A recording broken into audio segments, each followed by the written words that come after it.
கொங்கு மண்டலத்தில் மேலும் ஒரு கொடூர சம்பவம் நடந்திருக்கிறது. ஈரோடு அருகே தோட்டத்து வீட்டில் முதிய தம்பதி கொலை செய்யப்பட்ட நிலையில் பல்லடம் கொலை வழக்கை விசாரித்த காவலர்களும் இந்த வழக்கின் விசாரணையில் இறங்கியுள்ளனர். கொலை தொடர்பாக 8 தனிப்படைகள் அமைக்கப்பட்டுள்ளன.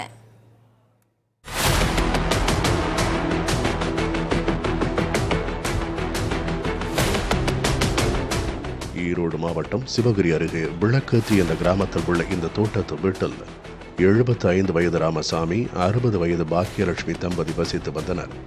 இவர்களுக்கு ஒரு மகன், மகள் உள்ளனர். மகன் ரவிசங்கர் பெற்றோரை தொலைபேசியில் அழைத்தபோது இருவரும் தொலைபேசி அழைப்பை ஏற்கவில்லை. இதனால் ஐயமுற்ற ரவிசங்கர் அக்கம்பக்கத்தில் உள்ள உறவினர்களை நேரில் சென்று பார்க்குமாறு கூறியுள்ளார்.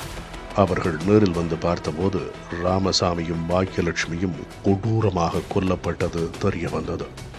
சிவகிரி காவல்துறையினரிடம் தெரிவித்த தகவலின் பேரில் நிகழ்விடத்தில் தீவிர விசாரணை மேற்கொண்டுள்ளனர்.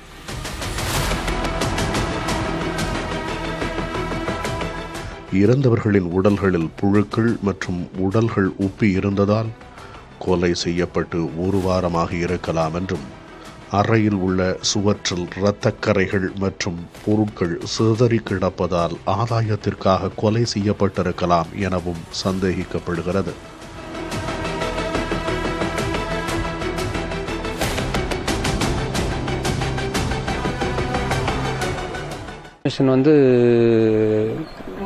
நேற்று நைட்டு இப்படி ஃபோன் எடுக்கல அப்படின்னு சொல்லி கூப்பிட்டு சொன்னாங்க. நாங்கள் வந்து பார்க்கல அவங்க டெத்து கிடந்தாங்க. அப்புறம் நாங்கள் போலீஸ்க்கு இன்ஃபர்மேஷன் கொடுத்துட்டோம். அப்புறம் அவங்கெல்லாம் வந்து பார்த்துட்டு எல்லாமே வந்து பார்த்துட்டு நைட்டு பாடி எடுத்துகிட்டு போயிட்டாங்க.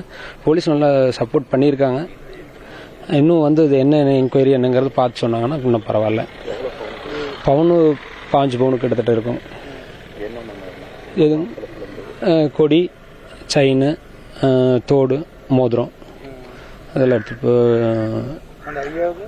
ஐயாவது இது இல்லை, அவங்களது மட்டும்தான். சில ஆண்டுகளுக்கு முன் ஈரோடு மாவட்டம் சென்னிமலையிலும், கடந்த ஆண்டு திருப்பூர் மாவட்டம் பல்லடத்திலும் இதுபோன்ற கொலை சம்பவங்கள் நிகழ்ந்த நிலையில் அதே பாணியில் இந்த இரட்டை கொலை நடந்துள்ளது. லோக்கல் ஸ்டேஷனில் வந்து இந்த மாதிரி தனியாக இருக்கிறீங்க, பாதுகாப்பாக இருங்க, கேமரா போட்டுக்குங்க அப்படின்னு சொல்லியிருக்காங்க. ரெகுலராக வந்து ஒவ்வொரு நாளும் நைட்டு வந்து போலீஸ் வர்றாங்க. இந்த தடத்தில் வந்து போலீஸ் கம்பல்சரி வந்துட்டு தான் இருக்காங்க. இது வந்து நம்ம ஊரில் இது வந்து முதல் முறையாக சென்னிமலையில் நடந்துச்சு. அதுக்கப்புறம் திருப்பூர் பல்லடத்தில் நடந்தது. இப்போ வந்து சுற்றி வந்து இப்போ நம்ம ஈரோடு மாவட்டத்தில் நம்ம ஊர்லேயே இது நடந்திருக்குது. எல்லா பக்கமுமே பார்த்தீங்கன்னா தனியாக இருக்கிறவங்கள மட்டும்தான் அவங்க குறி வைக்கிறாங்க. முதிய தம்பதி கொல்லப்பட்டது தொடர்பாக கோவை சரக ஐஜி செந்தில்குமார், டிஐஜி சசிமோகன் மற்றும் காவல் கண்காணிப்பாளர் சுஜாதா ஆகியோர் நேரில் விசாரணை நடத்தினர். கொலையான பாக்கியலட்சுமி அணிந்திருந்த தங்க தாலிக்கொடி, வளையல், தோடு, மோதிரம் மற்றும் ரொக்கம் கொள்ளையடிக்கப்பட்டிருப்பது முதற்கட்ட விசாரணையில் தெரிய வந்துள்ளது. 8 தனிப்படைகள் அமைச்சிருக்கோம். ஒரு தனிப்படைக்கும் ஒரு காவல் ஆய்வாளர் இருக்காங்க. ஏடிஎஸ்பி தலைமையில் எல்லாம் ஒர்க் பண்ணி, டிஎஸ்பி ஏடிஎஸ்பி எல்லாருக்கும் போட்டிருக்கோம். அதுக்கு ஒர்க் பண்ணிட்டு இருக்காங்க. இல்லை, தற்போது வரைக்கும் இன்வெஸ்டிகேஷன் போயிட்டு இருக்கு. உங்களுக்கு நகைகள் அவங்க போட்டிருந்த நகைகள் மட்டும் போயிருக்குன்றாங்க. பட் அதுவுமே அவங்களுக்கு தெரியல, அவங்க சன்னு டாட்டருக்கு இன்னும் தெரியல. அது விசாரணை போயிட்டு இருக்கு.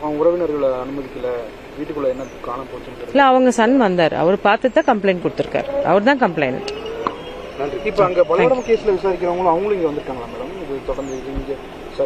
இல்ல, ஏற்கனவே அவங்க விசாரிச்சுட்டு இருந்த டீமை எடுத்திருக்கோம். எங்களுக்கு ஹெல்ப்பா இருக்கிறக்கா எடுத்திருக்கோம்.